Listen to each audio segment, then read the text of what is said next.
श्री राम पंचविंश सर्ग। राक्षसियों की बात मानने से इनकार करके शोक संतप्त सीता का विलाप करना।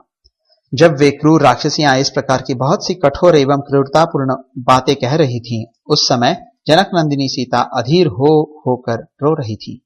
उन राक्षसियों के इस प्रकार कहने पर अत्यंत भयभीत हुई मनस्विनी विदेह राजकुमारी सीता नेत्रों से आंसू बहाती गदगद वाणी में बोली, राक्षसियों, मनुष्य की कन्या कभी राक्षस की भार्या नहीं हो सकती।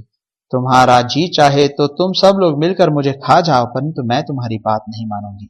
राक्षसियों के बीच में बैठी हुई देवकन्या के समान सुंदरी सीता रावण के द्वारा धमकाई जाने के कारण शोक से आर्त सी होकर चैन नहीं पा रही थी।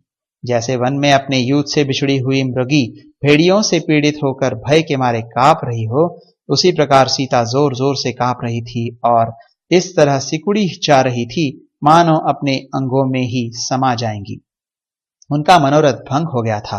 वे हताश सी होकर अशोक वृक्ष की खिली हुई एक विशाल शाखा का सहारा ले शोक से पीड़ित हो अपने पतिदेव का चिंतन करने लगी। आंसुओं के प्रवाह से अपने स्थूल पुरोजों का अभिषेक करती हुई वे चिंता में डूबी थी और उस समय शोक का पार नहीं पा रही थी। प्रचंड वायु के चलने पर कंपित होकर गिरे हुए केले के वृक्ष की भांति वे राक्षसियों के भय से त्रस्त हो पृथ्वी पर गिर पड़ी। उस समय उनके मुख की कांति फीकी पड़ गई थी। उस बेला में कांपती हुई सीता की विशाल एवं घनीभूत वेणी भी कंपित हो रही थी, इसलिए वे रेंगती हुई सरपणी के समान दिखाई देती थी। वे शोक से पीड़ित होकर लंबी सांसें खींच रही थीं और क्रोध से अचेत सी होकर आर्त भाव से आंसू बहा रही थीं। उस समय मिथिलेश कुमारी इस प्रकार विलाप करने लगी, हा राम, हा लक्ष्मण, हा मेरी सासु कौसल्य, हा आर्य सुमित्रे। बारंबार ऐसा कहकर दुख से पीड़ित हुई भामिनी सीता रोने बिलखने लगी। हाय, पंडितों ने यह लोकोक्ति ठीक ही कही है कि किसी भी स्त्री या पुरुष की मृत्यु बिना समय आए नहीं होती।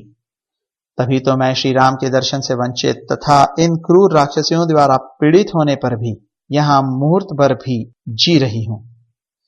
मैंने पूर्व जन्म में बहुत थोड़े पुण्य किए थे, इसीलिए इस दीन दशा में पड़कर मैं अनाथ की भांति मारी जाऊंगी। जैसे समुद्र के भीतर समानता से भरी हुई नौका वायु के वेग से आहत हो डूब जाती है, उसी प्रकार मैं भी नष्ट हो जाऊंगी। मुझे पतिदेव के दर्शन नहीं हो रहे हैं। मैं इन राक्षसियों के चंगुल में फंस गई हूं और पानी के थपेड़ों से आहत हो कट्टे हुए कगारों के समान शोक से क्षीण होती जा रही हूं। आज जिन लोगों को सिंह के समान पराक्रमी और सिंह की सी चाल वाले मेरे कमल दल लोचन कृतज्ञ और प्रियवादी प्राणनाथ के दर्शन हो रहे हैं, वे धन्य हैं।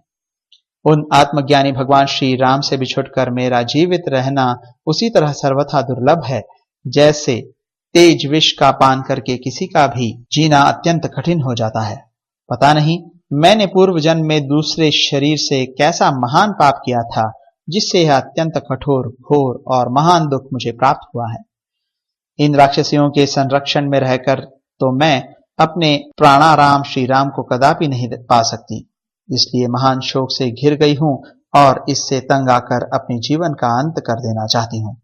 इस मानव जीवन और परतंत्र को धिक्कार है, जहां अपनी इच्छा अनुसार प्राणों का परित्याग भी नहीं किया जा सकता। इस प्रकार श्री वाल्मीकि निर्मित आर्ष रामायण आदि काव्य के सुंदर कांड में 25वां सर्ग पूरा हुआ।